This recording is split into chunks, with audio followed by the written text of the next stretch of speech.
Nasıl başla.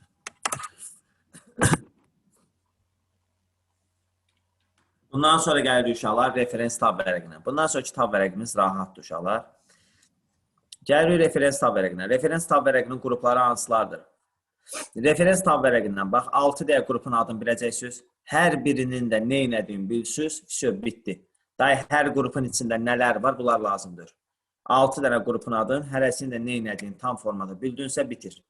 Bax deyirəm, referens tab vərəqinin qrupları Table of Contents, Footnotes, Station and Bibliography, Caption, Index, Table of Authors. Bu uşaqlar oldu referens tab vərəqinin qrupları. İndi hər qrupunda nə etdiyini bilsiniz, bitir. Table of Contents, mündəricat yaratmaq. Kitabın mündəricatı var, bax onu yaratmaqdır. Footnote, istinad vermək. Station and Bibliography, mənbə əlavə edib ədəbiyyat siyahısı düzəltmək üçündür. O sonda ədəbiyyat düzəltsə, kitab diplom işlədiyəndə, bax onun üçündür. Stat gətirməkdir. Məsələn üçün, mən bunu filan ədəbiyyatdan götürmüşəm, mən bunu filan ədəbiyyatdan götürmüşəm, yəni mənbə əlavə eləməkdir. Sonra da onun ədəbiyyat siyahısını düzəltsin.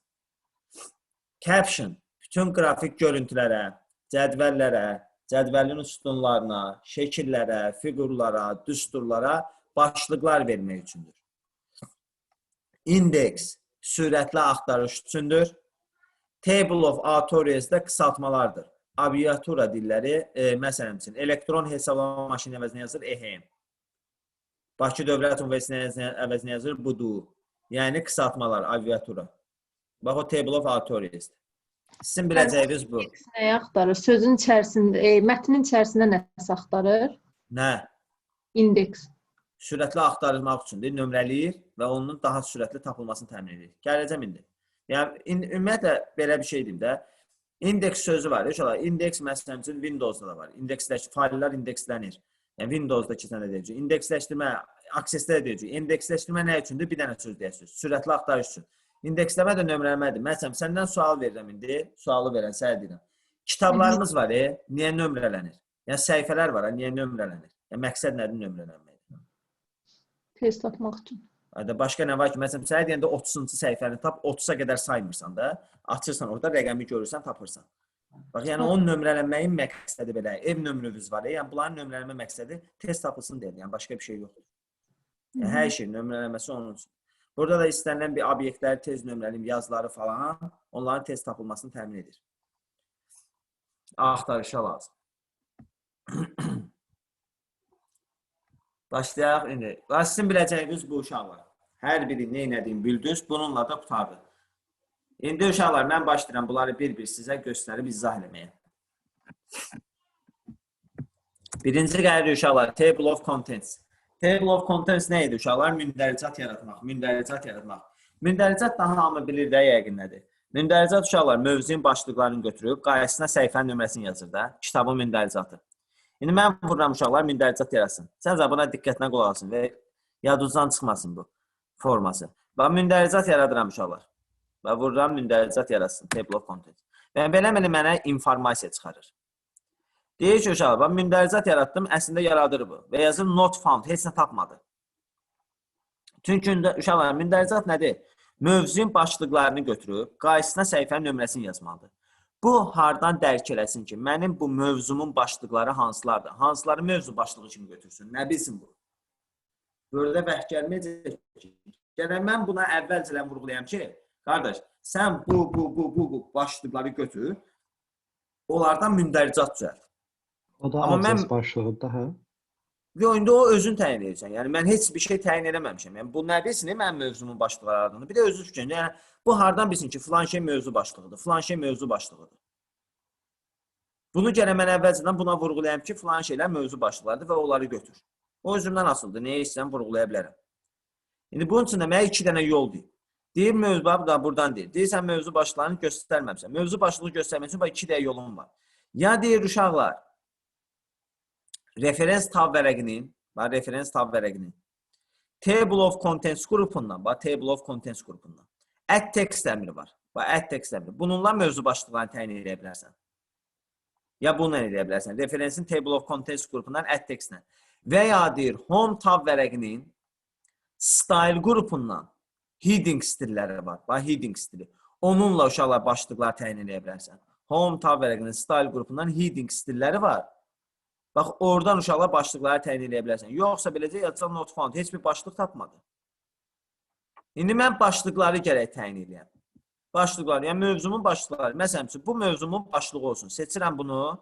Başa düşdün ki, bu mövzunun başlığıdır. Ya, bax, referensin table of contents qrupundan add text nə edə bilərəm? Bunu labellardan hər hansı birini seçməklə. Və ya uşaqlar, bax, home tab vərəqinin style qrupundan. Görürsünüz burada heading stilin. Heading yazıb altına. Bax, bunu seçməklə. Məsələn, seçdim, vurdum bunu. Bax, bu oldu başlıq. Sabahları mən, bax, yenə deyirəm. Uşaqlar deyir ki, müəllim, onda mündəricatı home, sabah deyirəm mündəricat yaratmaq hardandır? Deyir, həm referensdə olur, həm home-dan. Uşaqlar, home-dan mündəricat yaratmır. Home mövzunun başlıqlarını təyin edir. Mən indi mövzunun başlığını təyin elədimsə bunu, o demək deyil, mündəricat yaratmalıyam. Çıx kitab buradan, hə, qalsın belə. Yəni, bundan sonra nə vaxtsa sən referensdən table of contents-dən mündəricat yaratsan, artıq bunu mövzu başlığı kimi tanıyacaq. Dərk edə bilirsiniz? Tamam. O ki, qaldı uşaqlar. Başlıq sözün çox yerdə işlədirik deyə, uşaq qarışdırır. Deyirəm, başlıqları təyin etməyə hardandır, məsələn, uşağa? Deyir, müəllim, insertdən, header and footer. Uşaqlar, bu header, ya deyir header, başlıq. Uşaqlar, bu o deyir, bu səhifənin başlığıdır, bu header. Səhifəyə başlıq ayaqlıq vermək. Yəni, onun üçün sizə deyirəm ki, bir şey öyrəndə nə etdiyi, yəni nəyə lazım olduğunu Azərbaycan dili sözü ilə öyrənmir. Gözə hamısı başlıq gedir. Söz olaraq öyrənmir. Yəni, dərk edin ki, o nə olan bir şeydir. Bu gördün ki, mövzunun başlıqlarını verirəm mən burada. Bunu verdim mövzu başlığı kimi. İndi geldim başqa bir şey verim. Məsələn, buna da mövzu başlığı verirəm.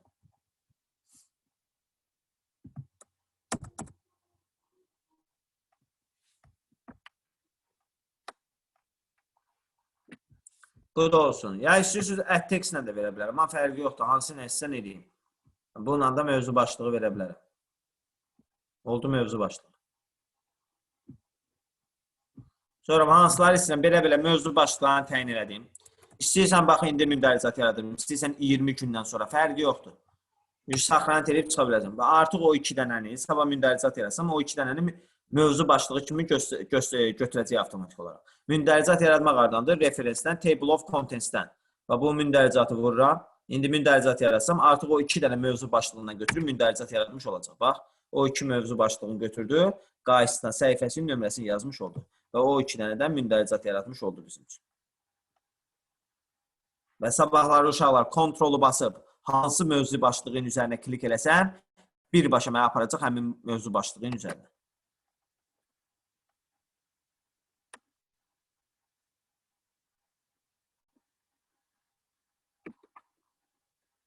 Başa düşürsünüz uşaqlar.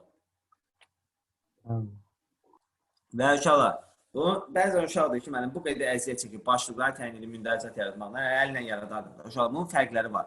Birinci görsən, asılılıq yaranıb. Sabah kontrolu basıb klik eləyəndə o başlığa keçə bilirəm.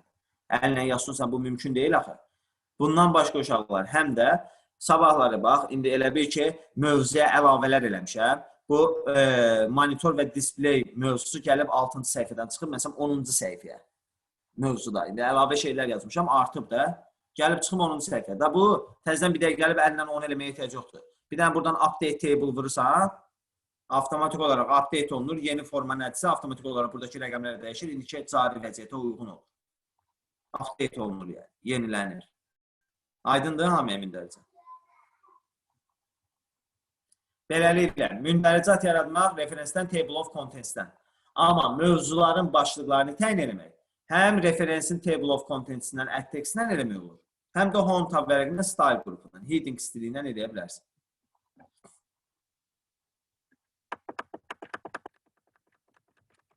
Bundan sonra gəlir uşaqlar, footnote. Footnote istinad verməkdir. Bədi əsərlərdə falan görə bilərsiniz uşaqlar. Bədi əsərlərdə, məsələn, nəsə oxuyursan, fars dilində söz gəlir. Üstünə bir yazır, mənasını səhifənin aşağısında göstərir. Uşaqlar, onun üçündür bu footnote. Seçdim bunu. Mən bilirəm ki, uşaqlar bu üçün mikroprosesorlar sözünü başa düşməyəcək. Buna insert footnote vururam. Onun üstünə bir qoydu. Mənasını səhifənin aşağısında yazıram. Emal etmək. Sabahları bu 1-ə vursam, mənə aparacaq həmin sözə. Apardı həmin sözə. Sabah bu birinin üstünə vursam, mən aparacaq o emal etmək. Və üzərində saxlayında yazılır emal etmək. Bu birinin üstünə vursam, mən aparacaq aşağı yerə. Məsələn, ikinciyi seçeyim, ikinci sözü. Bunu avtomatik olaraq bunun üstünə qoyacaq ki, mənasını burada yazacaq. Aydındır.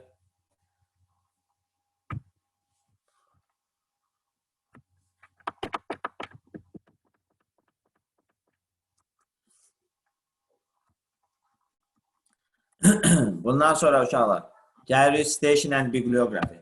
Station, bax bu tab vərəqi var ya artıq. Əvvəllər diplom işində zətdə çox tələb olunmurdu bu referens tab vərəqi. İndi bütün diplom işlərin əsasında demək olar bu dayanır. Onun üçün çox salırlar qəbula. Station and bibliography, yəni buradakılar hamısı da mündəricat bir kitabdakı əlindən yaratmalısan, sonra uşaqlar bu ədəbiyyat siyahısını buradan mənbələri zaten hamısını göstərməyə tələb olunur. Aşağıda. Bu mənbə əlavə edib ədəbiyyat siyahısı düzəltmək üçündür. Mənbə əlavə edib ədəbiyyat siyahısı düzəltmək üçündür. Station and bibliography. Və mən burada uşaqlar mənbə əlavə edirəm ki, məsələn üçün filan yazını filan statdan götürmüşəm, filan yerdən götürmüşəm, filan da. Məsələn, bura mənbə əlavə edirəm.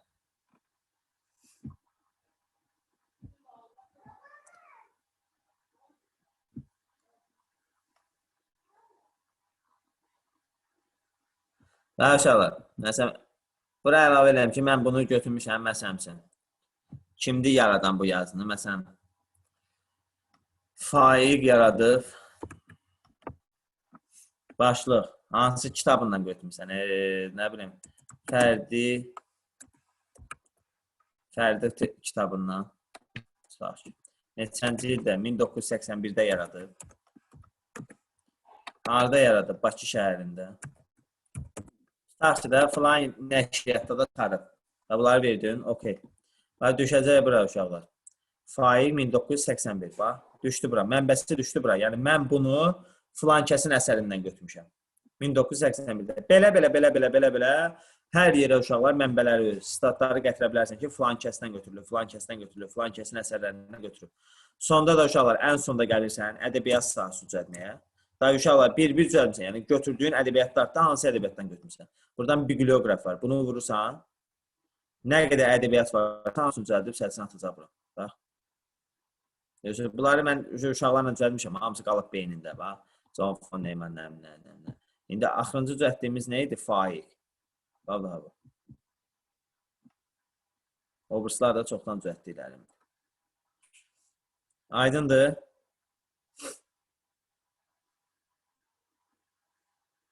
Mən hamısı burada qalıb deyək. Bunların hamısını silsəm ləğv olacaqlar. Başa düşdünüz də. Bundan sonra gəlir uşaqlar caption. Caption uşaqlar bütün qrafik görüntülərə, cədvəllərin sütunlarına, şəkillərə, fiqurlara, düsturlara başlıqlar vermək üçündür. Kitabınızdan da görə bilərsiniz. Belə özünüzdə bilirsiniz yəqin ki. Bütün şəkillərin də altına uşaqlar yazılır şəkil 1. Cədvəllərin altına yazılır cədvəl 1, cədvəl 2, düsturlara yazırıq, fiqurlara yazırıq, fiqur 1. İndi bizim kitabımızda əsas şəkillərdir, şəkillərə yazılır. Şəkil 1-1, şəkil 1-2. Aşağılar hamısı əllə yazılır, amma əllə yox, ordun üçün bunda yer var imiş, caption. Bu şəkillər captiondan bir-bir eləyə bilirsən. Buradan insert caption isə, məsələn, bizdə nədir? Şəkil. Bunları biz yaratmışıq. Başqa bir şey yaratmaq istəyir. Məsələn, düsturdursa, burada new label elə, yaz düstur. Yazacaq düstur 1, düstur 2, düstur 3. Məsələn, bizdə şəkildir, vururam bunu. Yazdı, şəkil 1. Keçirsən ikinciyə, avtomatik özü qoyursan. Özü yazacaq, şəkil 2. Seçdim bunu. Insert caption, şəkil 2.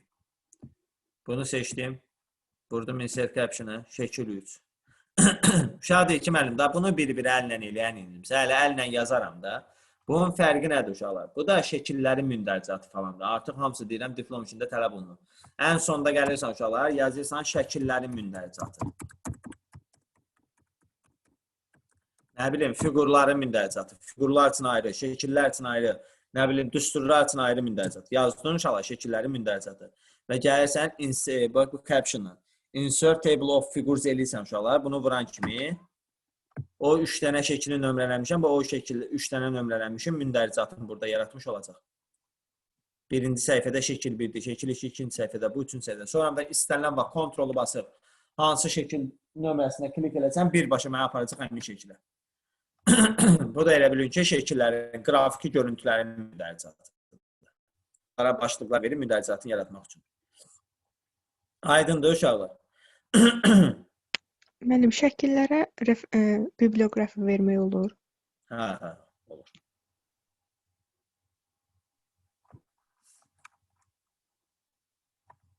Burada şundan çox vermişim. Şəkili seç.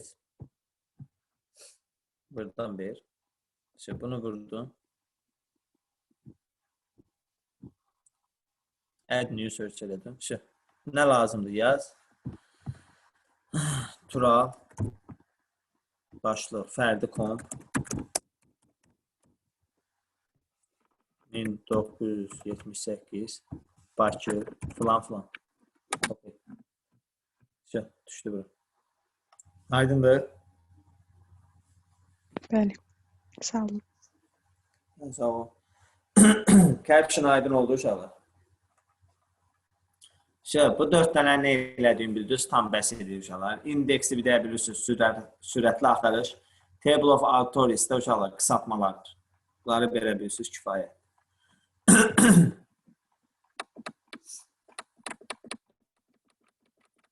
Onunla referens tab vərəqi bitir. Gəlir uşaqlar mailing tab vərəqinə. Mailing tab vərəqinə daxil oluruq, bundan da çıxırıq buradan. Bundan heç bir sual yoxdur. Kitabınızda da yoxdur. Kitabınızda da yazılmıyor. Narahat olmayın. O kitabınızda görəsiniz uşaqlar adı var. Yəni orada da bir də yazıb ki, mailing tab vərəqi məktub halına salmaq üçündür. Onsuz da adından görünür də mail. Məktub halına salmaq üçündür də mail. Daha yazmayın, mail ilə göndərmək. Mail ilə göndərmək faildan save and send-dəndir. Sağla, bununla qarışdıracaqsa elə bilin ki, mailings yoxdur ümumiyyətlə. Mailing sadəcə məktub halına salmaq. Çox sayılı məktublar. Göndərib zad eləmir. Daha ondan başqa sual yoxdur. Gəlirik review tab vərəqinə.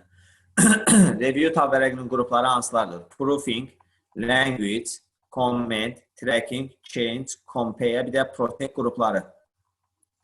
Birinci başlayırıq proofing qrupundan. Proofing qrupunda birinci gəlir spelling and grammar.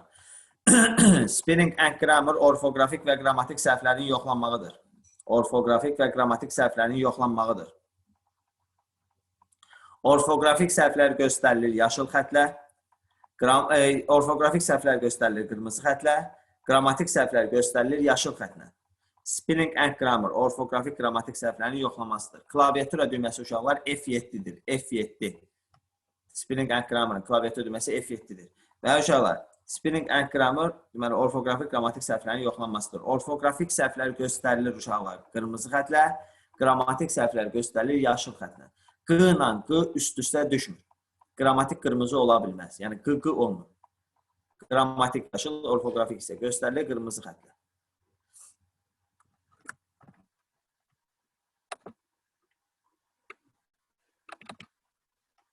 Görürsünüz, burada yaşıl xəttlər düşür və bunlar orfoqrafik və qrammatik səhvlərimizi göstərilməsidir.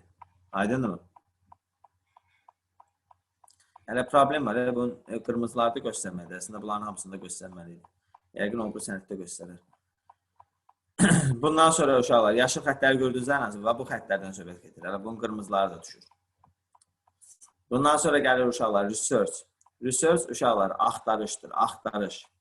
Bu uşaqlar home-dakı find ilə qarışdırmır. Home-dakı bu find axtarışı ilə qarışdırmır. Bu research uşaqlar Word-ün öz kitabxanası, bu cari sənəd aidiyyəti yoxdur. Word-ün öz kitabxanasında axtarışdır. Yəni Word-ün öz beyni var, belə deyək, öz lüğəti, öz beyni. Və Word-ün öz kitabxanasından axtarışdır. Nə cür axtarış edir, indi deyəcəm. Bundan sonra gəlir thesaurus. Bu sinonimlərin tapılmasıdır uşaqlar. Sinonimlərin tapılması. Sinonimlərin tapılması. Klaviatura düyməsi Shift F7-dir. Shift F7, sinonimlərin tapılması. Və məsələn, uşaqlar, ancaq ingilis əlifbası üçündür bu. Məsələn, yazıram qillət sözü. Şad olmaq. Və gəlib uşaqlar, bu tezaurusu vuranda uşaqlar. Tezaurusu vuran bu cari sənədin içindən axtarmır. Bu qillət sözünün sinonimlərini birbaşa müraciət edir research-ə Word-ün öz kitabxanasından, öz beynindən o qilət sözünün bütün sinonimlərini tapıb bizə çıxarır. Bax, tezarüsü vururam. Aktivləşən görün nə olacaq? Research. Getdi, müraciət elədi research-ə. Research-ün içindən axtardı qilət sözünün nələrini? Tezarüsü, sinonimlərini. Bax, bütün sinonimlərini çıxartdı bura. Hətta antonim zadı da çıxardır. Aydındır.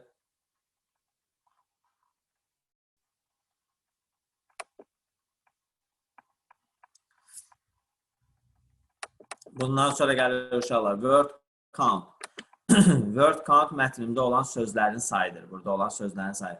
Bu word count uşaqlar vəziyyət səthində də burada göstərilir. Bunu da vuranda word count statistika pəncərəsi açılmış olur. Bax, word count. Vəziyyət səthində də göstərilir. Tab vərəqi olaraq review tab vərəqində proofing qrupundadır. Word count. Mətnimizdə olan ümumi sözlərin sayı. Amma təkcə sözlərin sayı deyil. Word count-u vuranda uşaqlar statistika pəncərəsi açılır. Və bu statistika pəncərəsində nələrin sayı var? Probelsiz simvolların sayı. Probellə birlikdə simvolların sayı. Sözlərin sayı, sətirlərin sayı, abzasların sayı və səhifələrin sayı göstərilir. Aydındır. Bundan sonra gəlir uşaqlar language qrupu. Language qrupunda iki də əmr var. Translate, bir də language. Translate tərcümə eləməkdir. Mətnimizi bir dildən başqa dilə tərcümə eləmək. İnternetlə işləyir. Necə internetdə düzəməlli tərcümə gedmirsə, bu da düzəməlli tərcümə eləmir. Onsuz da internetə bağlıdır. Sadəcə tərcümə eləməkdir. Heç nədə lazımdır. Bundan sonra gəlir uşaqlar language. Language uşaqlar bu nə Word-ün özüdür edir uşaqlar. Nə də klaviaturanın yazı yazmadır. Bu language, proofing language-dir. Orfoqrafik qrammatik səhvlərin tapılması üçün dili təyin edir. Yəni, bu mətni hansı dilə uyğun yoxlayıb səhvlərini çıxartsın? Hansı əlifbəyə uyğun? İngilisə görə, Azərbaycana görə hansı dilə uyğun? Orfoqrafik qrammatik səhvlərin tapılması üçün dili təyin edir. Buradan da bilirsən bunu. Proofing language. Bu vəziyyət səthində burada da var. Orfoqrafik qrammatik səhvlərin tapılması üçün dili təyin edir. Məsələn, indi Azərbaycan dilində heç problem. Bu İngilis dili səsində avtomatik olaraq o yaşlılar düşür.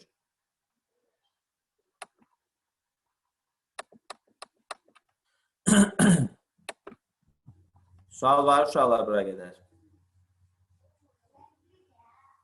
Ay gəlmiş sual. Bundan sonra uşaqlar. Səsimi yaxşı eşidirsiniz uşaqlar? Bəli. Hə, tamam. Bundan sonra gəlir uşaqlar comment.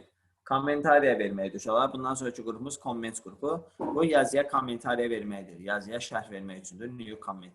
Kommentariya vermək üçündür. Və bu new commenti vuranda yazıya kommentariya vermiş oluruq. Məsələn, bu sözə kommentariya verir. Şeydə də var da, Facebookda falan yazıya şərh yazmaq, yəni kommentariya vermək. Bunu vururuq.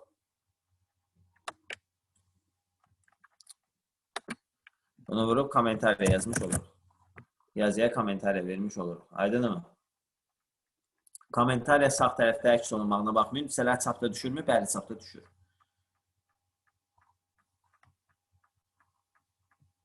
Bu oldu uşaqlar bizim üçün kommentariya verir. Belə çapda düşür, yəni oxla göstərilir.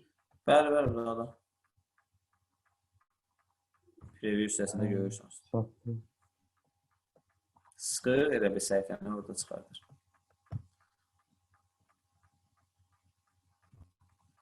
Yəni, bir də ki, o page layout'daydı deyəsən, səhifənin rəngini dəyişəndə səhifənin rəngi printerdən çıxmır.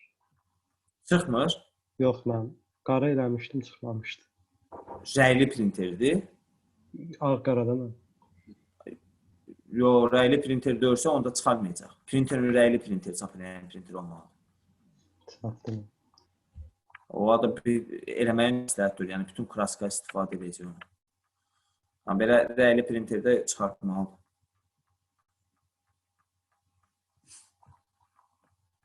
Ya ondansa da o heç kim istifadə eləmir ki, uşaqlar bundan. Yəni sən rəyli kağıza çıxarmaq lazımsa, gedirsən bir də sarı A4-lərdən zıtlanırsın, üstünə çıxart sənə rahat. Bildin? Sarı A4? A4-lər var da hazır rəyli, yaşıl, sarı, rəyli.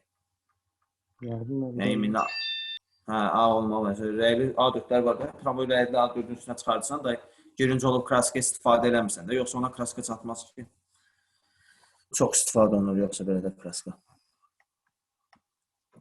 İndi uşaqlar bu komment. Kommentariya vermək.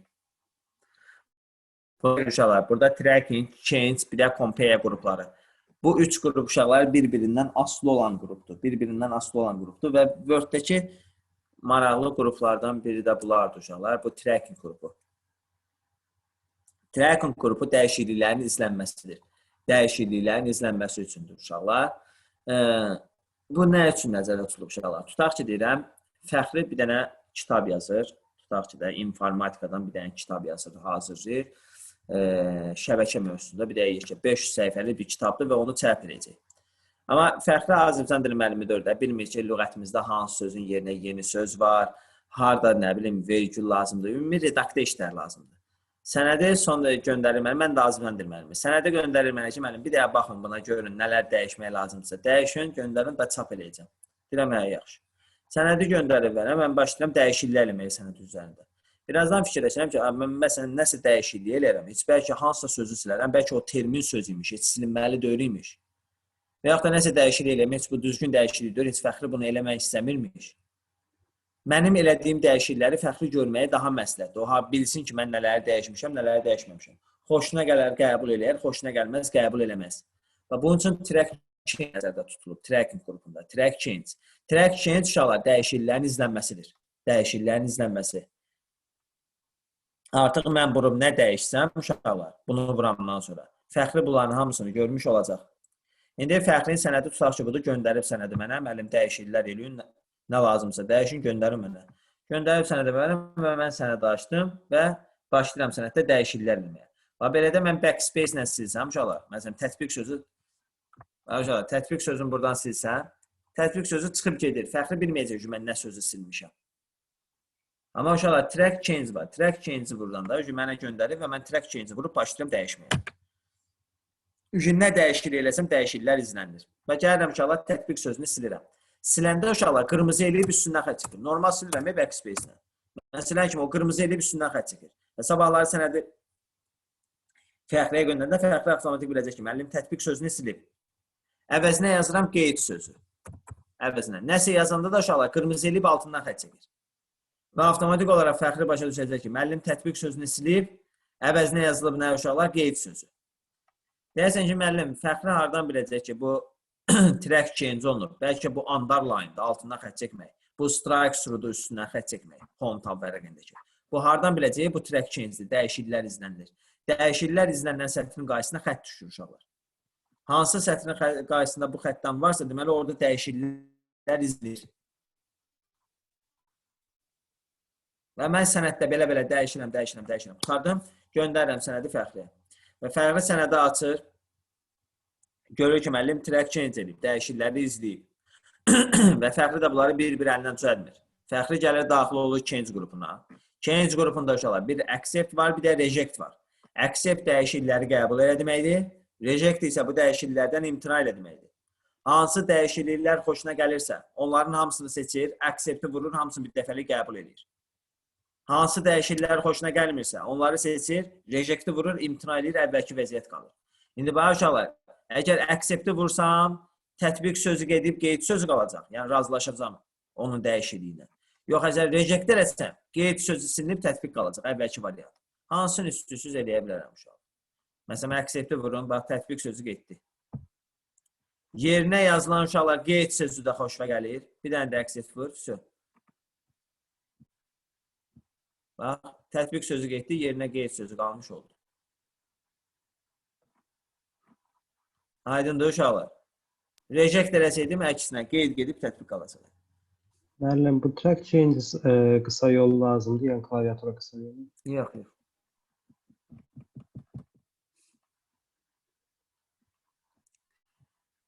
İndi uşaqlar, gəlir trackingdən ikinci bilir. Bundan sonra gəlir compare. Compare müqayisə eləməkdir. Compare uşaqlar, track change olmadıqda bizə lazım olur.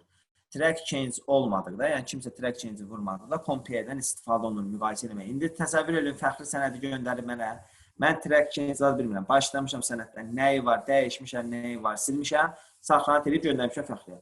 Fəxri baxacaq görərsən müəllim burada nəyi silib, nəyi düzəldib görərsən. 500 səhifəlik sənəddə harasını bilsin. Onun üçün compare nəzərdə tutulur, müqayisə eləmək. İndi başlayalım məsələmsin. Fərqlənirlər sözünü silirəm. Yazılan bura dəyişirlər. Bax ki. Fərqlənirlər sözünü dəyişirlər söz elədim. Və bunu saxlanat elədim.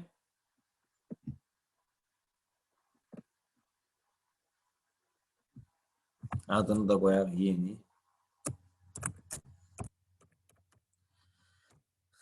Və göndərirəm sənədi Fəxriyə.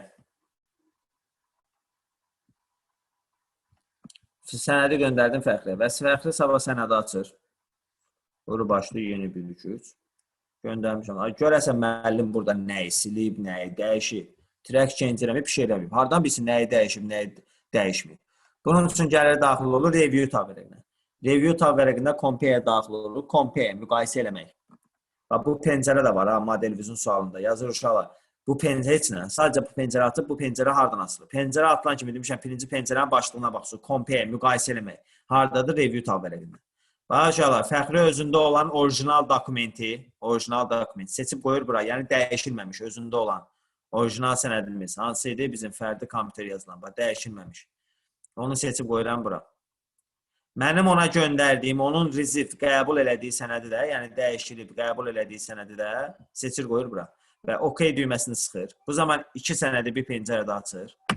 Və mən nələri dəyişmişəmsə, onların üstündən xətt çəkir Fəxrin əsas tab vərəqində. Mən nələri silmişəmsə, onların üstündən xətt çəkir. Mən nələri də əlavə eləmişəmsə, onların altından xətt çəkir. Baxın.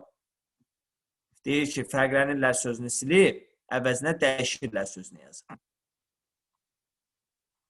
Ondan sonra elə accept-lə, reject-lə Bəli, gələ də gəldin. Accept edib, dəyişirləri qəbul edə bilərsən, reject edib, dəyişirlərdən imtina edə bilərsən. Mənim da elə compare-dik. Yəni, kimsə sənətin track change eləməyində eləyirsən də bunu. Track change eləyən varsa da bunu açan kimi onsuz da görəcəyim bir şeydir. Da 2 saat compare eləməyə ehtiyacın yoxdur. Amma kimsə track change eləməyibsə, o tərəfdəki compare ilə baxırsın. Amma demişsiniz, dəyişiklik olan sətrin əvvəlində xətt qoyulur. Bunda bütün mətni xətt deyib deyəsən. Çünki bütün mətni eləməlidir də, bu bütün baxır axı, başdan axıra qədər. Başdan baxıra qədər baxır ki, harada dəyişiklik varsa o göstərəcəksə.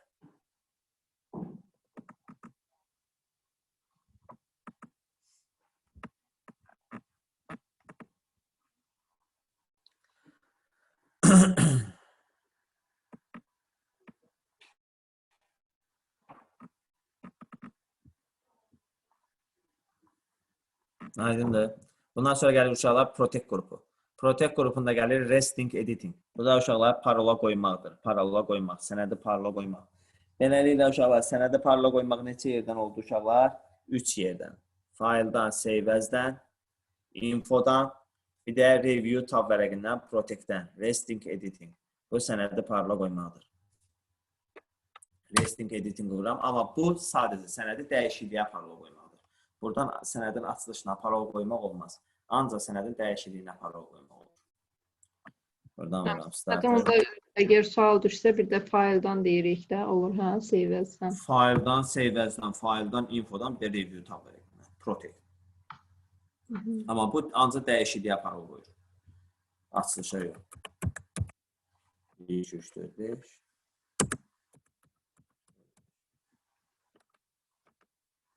Bax, artıq sənədə heç bir dəyişiklik eləyə bilməz. Ancaq bunu stop protection eləsən, ondan sonra da sənədə nəsə dəyişiklik eləyə bilərsən. Stop protection'ı vurdun.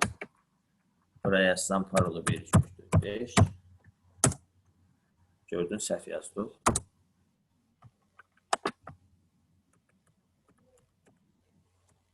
Artıq aktivləşdi. İndi nə istəsən, pozub yaza bilərsin. Bununla uşaqlar, review tab vərəqi bitmiş olur. Mənim bəs o yəni. Gəlir uşaqlar. Ondan sonra. Qələmə görə deyim məndəki. Hə? Block authorize o üçün hə, o bilsən nədir? Belə istifadə eləmir onu. Yəni TQDK-da da yazmır. Onun burdadır bax. Burada authorize görsən. Evet. Burada müəlliflər verə bilirsən ki, yəni bu sənəd, mən sənə sənəd göndərəndə yadında saxla. Sənədin altına bax bu yazıram. Yazıram ki, məsələn üçün Ceyhun və onu bloklayıram ki, yəni ona heç kim dəyişiklik eləməsin. Və yaxud da 3-4 nəfər olanda da bloklaya bilərsən ki, filan şəxsi oradan blok eləyib ləğv eləyə bilirsən. Filan şey authority'lər. Yəni bunlar müəlliflər kimlərdir? Bu sənədi kimlər yaradıb? Həmin müəlliflərlə işləmək üçündür. Müəllim, elə eləmək olar ki, məsələn 3 dənə müəllifdən birini blok edirsən, o birisi ikisi qalır. Bəli. Onlarla işləmək üçün. Burada cərə müəllifləri yaradasan. Mən müəllif elə bizim Windows-da ki, account deyil. Dəyişmək olur.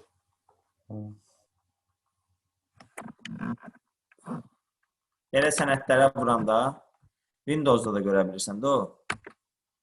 Mənim Bax. adını da göstəreyim. Var daha. Görürsünüz bunu. Bax burada.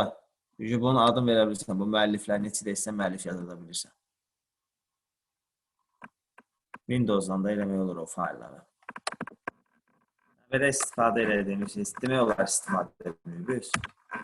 Onun üçün də sual olmur. TGDK-da da istifadə edilən şeylərin suala əsasən salınır.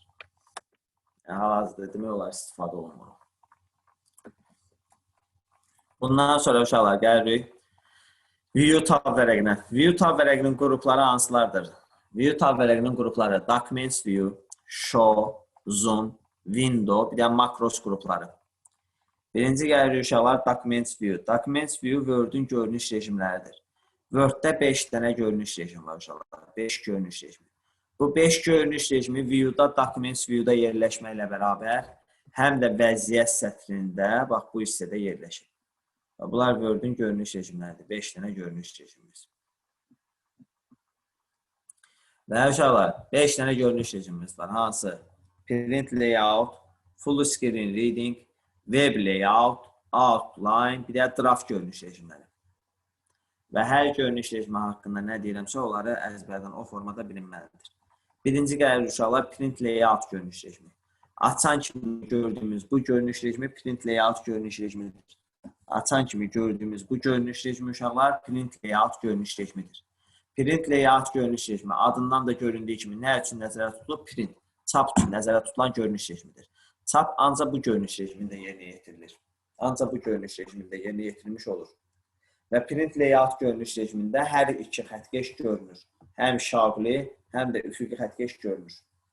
Print Layout görünüş rejimində hər iki xəttkeş görünür. Bundan sonra gəlir uşaqlar Full Screen Reading görünüş rejimi. Full Screen Reading görünüş rejiminə keçdikdə uşaqlar heç bir xəttkeş, yalnız oxunmaq üçün olan bir görünüş rejimidir. Və Full Screen Reading görünüş rejiminə keçəndə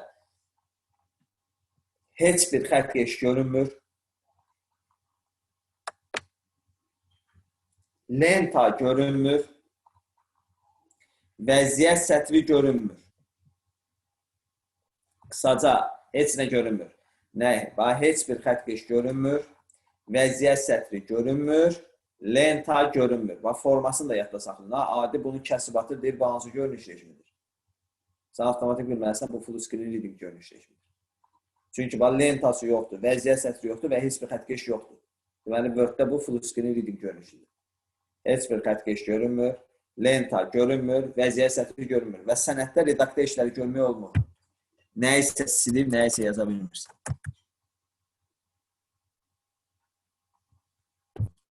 Bundan sonra gəlir Web Layout görünüş rejimi. Web Layout görünüş rejimi internet səhifəsi formasında enini açır və Web Layout görünüş rejiminə keçdikdə uşaqlar şaquli xəttkeş görünmür, ancaq üfüqi xəttkeş görünür. Şaquli xəttkeş görünmür, ancaq üfüqi xəttkeş görünür və Word-ün genişlənməsi artıq DOCX yox, HTML ya da HTML olur.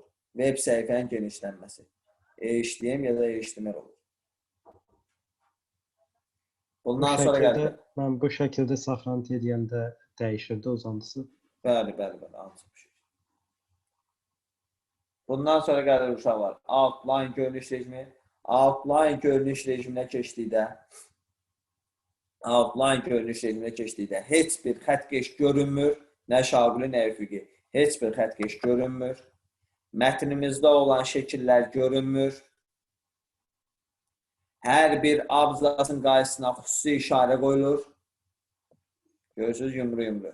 Hər bir abzasın qarşısına xüsusi işarə qoyulur və outlining adlı əsas tab vərəqi açılır. Outlining adlı Word-ün əsas tab vərəqi açılır. Bizim əsas tablarımızın içində view-dan sonra nədir? Developer.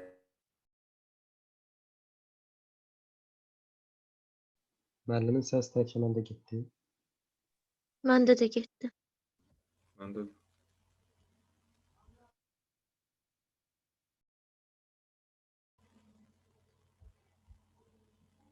Bir anlıq bir şey oldu.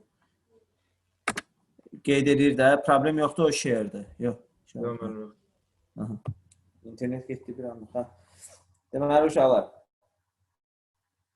Outlining tab, outline görünüş rejimində outlining adlı əsas tab vərəqi açılır. Bundan sonra gəlir uşaqlar, sonuncu görünüş rejimimiz olan draft görünüş rejimi. Draft görünüş rejimi qaralama görünüş rejimidir. Draft görünüş rejiminə keçdikdə şaquli xəttkeş görünmür, ancaq üfüqi xəttkeş görünür. Şaquli xəttkeş görünmür, ancaq üfüqi xəttkeş görünür. Mətnimizdəki şəkillər görünmür. Mətnimizdəki şəkillər görünmür. Və hər bir səhifənin sonu qırıq-qırıq xətlə ayrılır. Bax, səhifələri yapışdırır bir-birinə. Hər bir səhifənin sonu qırıq-qırıq xətlə ayrılmış olur. Qırıq-qırıq xət gördünüz, deməli draft görünüş rejimi. Deməli, uşaqlar, print layoutda hər iki xəttkeş göründü. Full screen reading-lə outline-da heç bir xəttkeş görünmür. Web layout-la draftda da şaquli görünmür, üfüqi görünür.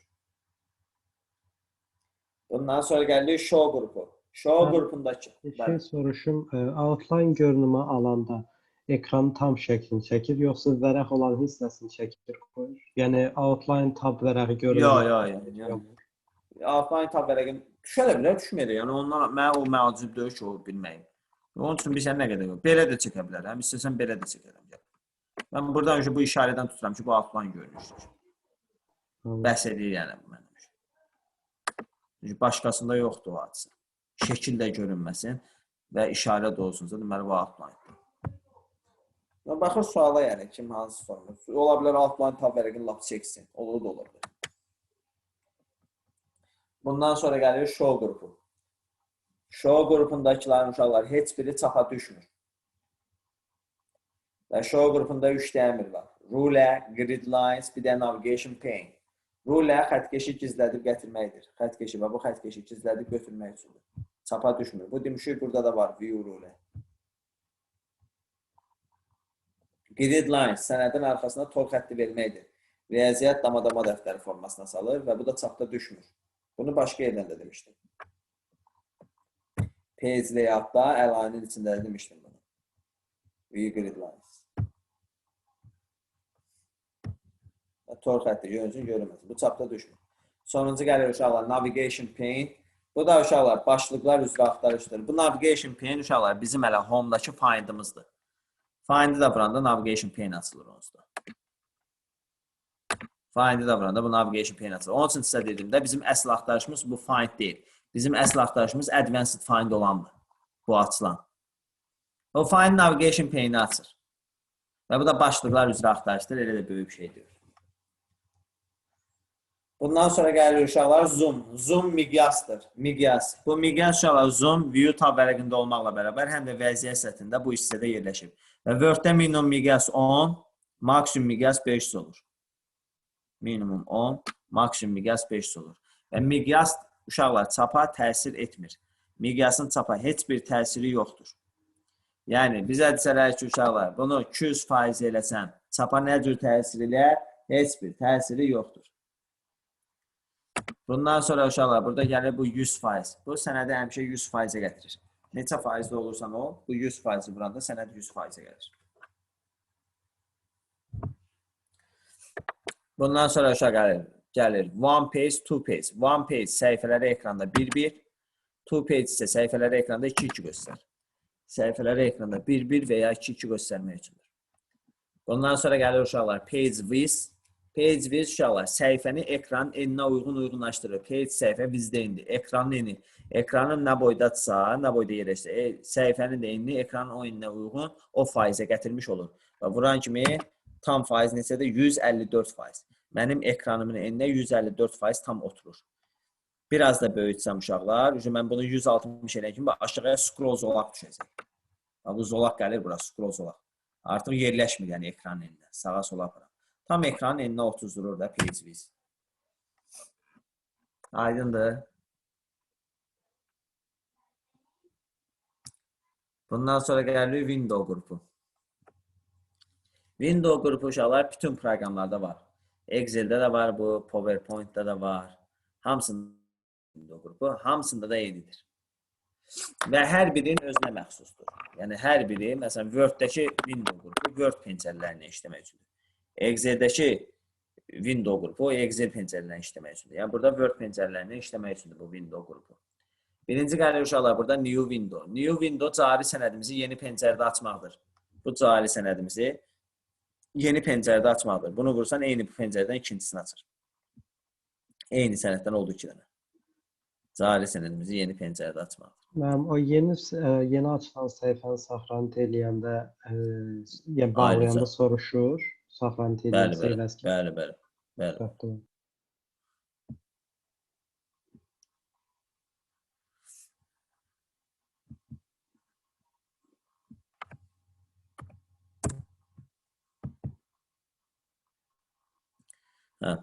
Bundan sonra gəlir uşaqlar burada arrange all. Arrange all bütün aktiv Word sənədlərinin ekranda düzülməsidir. Bütün aktiv Word sənədlərinin ekranda düzülməsidir uşaqlar. Arrange all.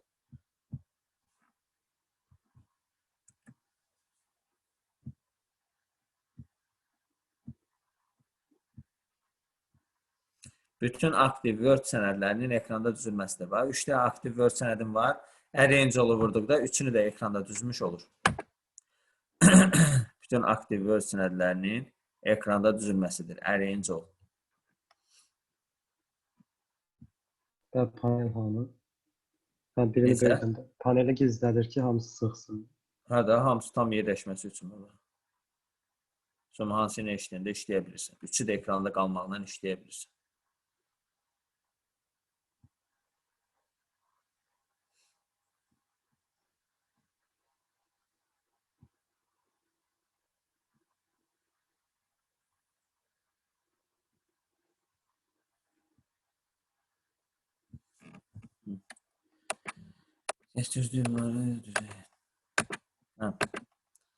Bundan sonra uşaqlar gəlirik burada view side by side. View side by side uşaqlar yan-bayan göstərməkdir. Yan-bayan göstərmək. Və uşaqlar view side by side uşaqlar yan-bayan göstərməkdir. Və deyərsən mənim arrange all da düzür. Damsın ekranda. Fərqi nədir uşaqlar? Arrange all o deməkdir ki, 50 dənə aktiv Word sənədi varsa 50-sini də ekranda düzəcək. View side by side isə sadəcə aktiv 2 Word sənədini ekranda göstərmək üçündür. 2 aktiv Word sənədini ekranda göstərmək üçündür. Baxın, yalnız ikisini göstərəcək və deyir ki, bunu hansı ilə yan-bayan göstərin. Məsələn, seç bununla okey. Ancaq bu ikisini yan-bayan göstərəcək.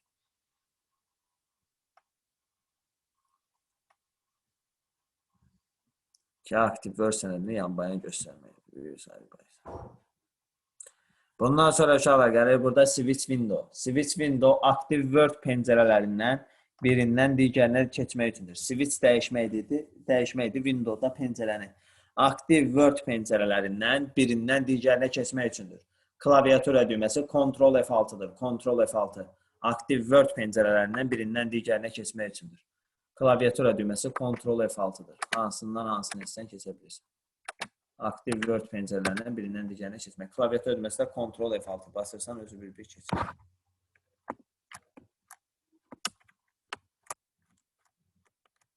Aydındır.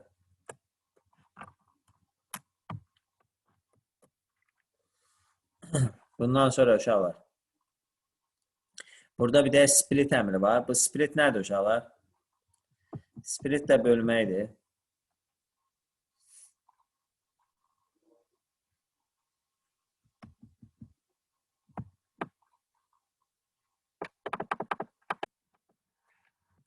Aşağıda split bölməkdir. Ben split'i vurdum.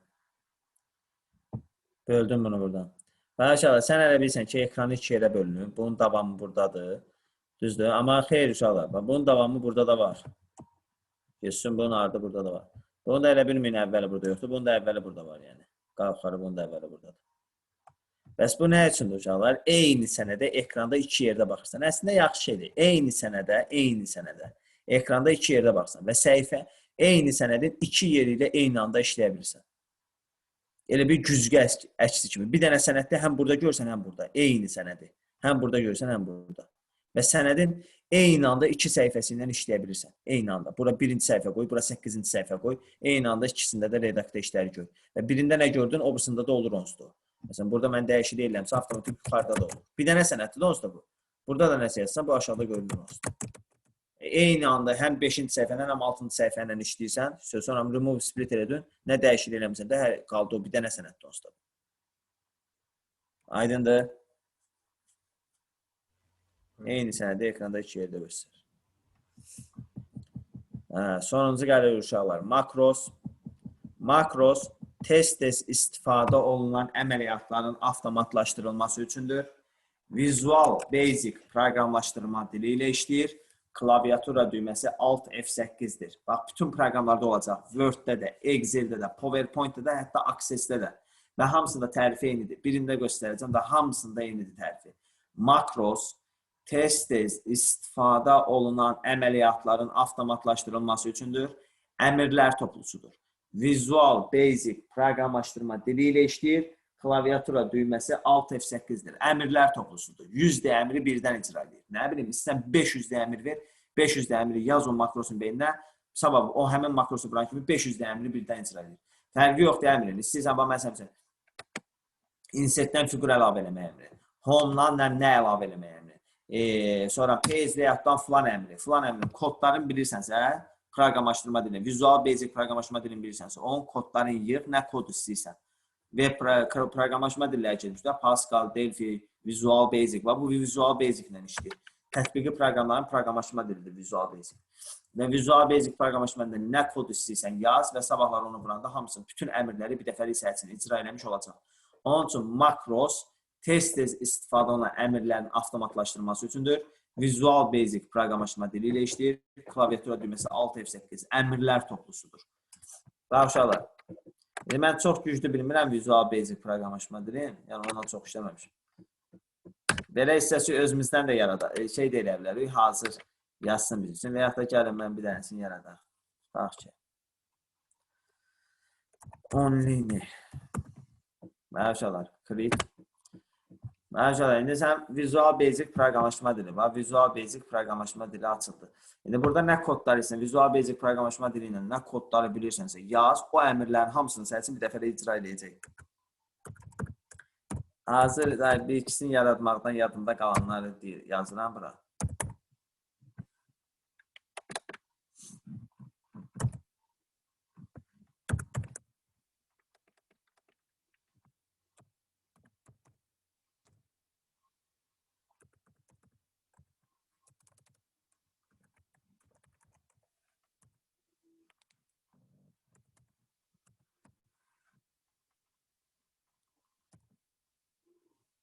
Məsələn, bold eləyə bilərəm, qalın yazsın.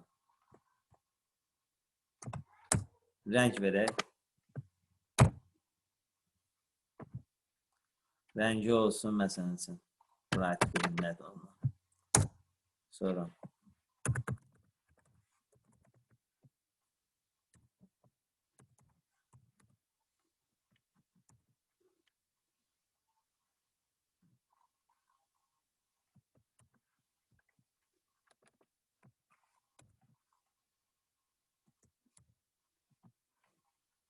Kalibre olsun. Görürsünüz, səhv çıxartdı uşaqlar. Hələ bunun üçün edim, səhv çıxarsın. Burada 2 dənə dırnaq olmalıdır. Uşaqlar, kodda avtomatik səhv olanda bu xəbərdarlığı çıxacaq. Yəni tanımır. Bu 2 dənə dırnaq olmalıdır ki, oxusun. İndi problem olmayacaq. Uşaqlar, bu artıq bunları yazdım mən bura uşaqlar. Uşaqlar, mən artıq bu makrosu saxlanət edirəm. 3D əmri. İndi çox proqramlaşma fərzi dörün mən bunları elədim. Font size, ölçüsü 200 olacaq, rəngi green olacaq, tipi də kalibre olacaq. İstəyirsən başqa əmrlər, fiqur əlavə eləmək əmrinin kodunu bilirsənsə, yaz o da eləyəcək. Nə kod istəyirsən də proqramlaşma dillərinin kodlarıdır. Mən indi bildiyim bir iki dənə bunlardır. Yəni başqasını da bilən bold zad, belə bir şeylər çox istifadə olunan sadə əmrlər. Belə istəyirsən burada proyekt yarat bir dənə, sabah onu vuranda bir dəfəlik hamısını sənin üçün icra eləsin. Özündən kod düzəlt. Nə istəsən eləyə bilirsən də, yəni burada. İşte bu hazır düzəltdi uşaqlar.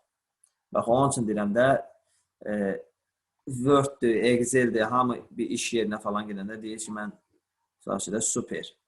Əslində super bilmirik də, yəni. Super üçün bu Visual Basic-lə elə şeylər yarada bilirsən ki, Word-də. Yəni, bizim heç ağlımıza gəlmir elə şeylər. Yəni, bu proqramaşma dillərini biləndən sonra Word-ü super. Bu, tətbiqi proqramaşma dilidir. Uşaqlar, bunu da yaratdıq indi tutaq ki, çıxdım buradan. Bundan sonra uşaqlar, bu makros hazır makrosdur. Hələ buna klaviatura düyməsi də verə bilərəm. Məsələn, Ctrl-T düyməsi verirəm ki, Ctrl-T-ni basan kimi o online makrosu icra edir. Yəni, 3 əmri birdən icra edir. Ctrl-T-ni basan kimi. Yəni, misal üçün deyirəm, klaviatura düyməsi mənsub edə bilirsən. Hər şey eləyə bilirsən də, yəni qısaca. İndi uşaqlar, məsələn, bu yazını seçdim. O makrosu vuran kimi o 3 əmrin 3-ünü də birdən icra edəcək. Rəngi olacaq yaşıl, ölçüsü olacaq 200, tipi də olacaq kalibri. Bax bunu. Baxın.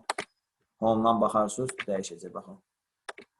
İndi Times New Roman'da 12'dir falandır. Baxın. Run edən kimi. Bax. Rəngi yaşıl. Tipi kalibri, ölçüsü də 200. Gördünüz? Yəni, hələ mən dediyim, yəni, bu kiçik əmrlərdir. Çox əmr bilsən, çox əmr. 100 əmr yaz, sabah nə vaxt istəyirsən. O makros qaldı da daimə burada. Mən o silənə qədər buradadır. Yəni, bu Word-ün beyninə yazdım.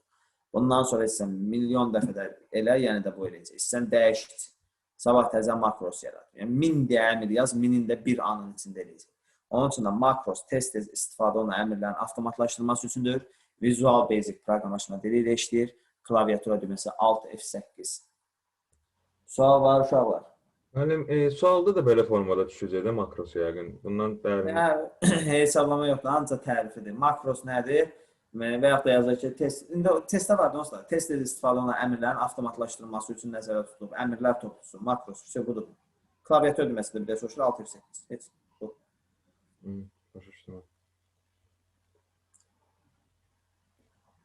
Başqa uşaqlar, sual var. Qalan 3 tab vərəqinin içi lazım deyildi, bizə adım bilsək. Heç. Bəli. Word-ü bundan bitirmiş oldunuz uşaqlar. Can sağlığı, üzün ömür, ailə saadəti. Word-ü bitirdiniz. Qaldı biraz çətinlərdən bir dənə də bir də Excel fason bir şey. Hə. Benim gələk sözünüzdən, sualınızdan. Dənə mənim ev tapşırdım, bura deyin ki... Deyən sənə bir də şey deyim də. Sən sözü deyir, yazma şey düşdü. Heç nə, mənim demək istəyirəm, ev tapşırığını deyin ki, səs yazmaya düşdün də burada. Orada düşdün. Ev tapşırığı Word-ü yiyib içirsiniz inşallah. Yəqin ki, bayramdan qayıtdığınıza görə onsuz da buracan yiyib içmişdiniz. Gələn səfər yeni mövzu zad yoxdur. İnşallah ki, bir də test atacağım. 125 dənə testi, Word-ün testi. Buradakı bu testi işlədiyinizə alırmayın. Bu test boş şeydir, yəni. İndiki o atacağımı işləyirsiniz. 125 dənə. Onu işləyəcəksiniz. Bundan əlavə olaraq deməli, Word-ün 125 testi və bundan əlavə olaraq nə? Bu kitabınızda da uşaqlar 94-ə qədər gəlmişdiniz də. 105-ə qədər qalıb. 11 dənə də oradan qalıb. 11 dənə oradakı 105-i tamamlayırsınız onu. Bu kitabdan da 125 dəqiqə. Bu testi edirsiniz və Word-ün də yarım saata yoxlayacağım, 40 dəqiqəyə yoxlayacağım. Ondan sonra qalan vaxtdan da sual cavab edəcəm. Yeni mövzu keçməyəcəm. Gələn dərs. Aydındır? Bəli, mənim. Bu tapşırıq olsun, ev tapşırıq olsun.